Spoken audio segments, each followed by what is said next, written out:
Depuis la création de la Confédération des États du Sahel, j'ai vraiment du mal à comparer les moutons Tala et les moutons Ouattara en termes de la servitude.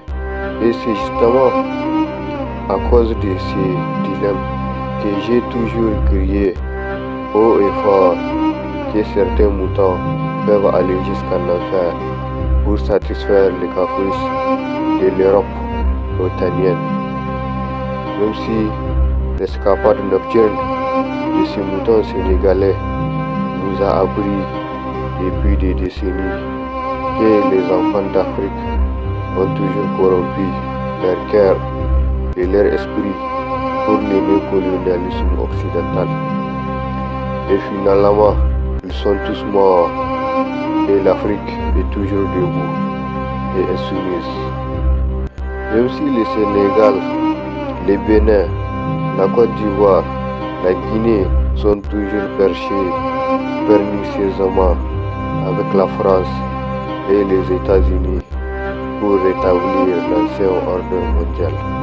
Je me demande bien si la communauté internationale ne cherche pas à ouvrir un autre front de la guerre russo-ukrainienne dans les pays limitrophes de la Confédération des États-Unis du Sahel.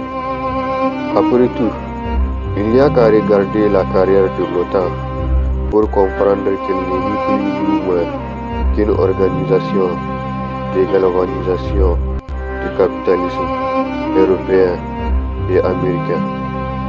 Elle n'est ni plus ni moins qu'un marteau de la communauté internationale. Même si après l'obtention d'un chèque de 500 millions de dollars par le Niger, le mouton Tala a espéré que son seul moyen de contribuer aux représailles françaises était d'empêcher l'exportation du pétrole chinois.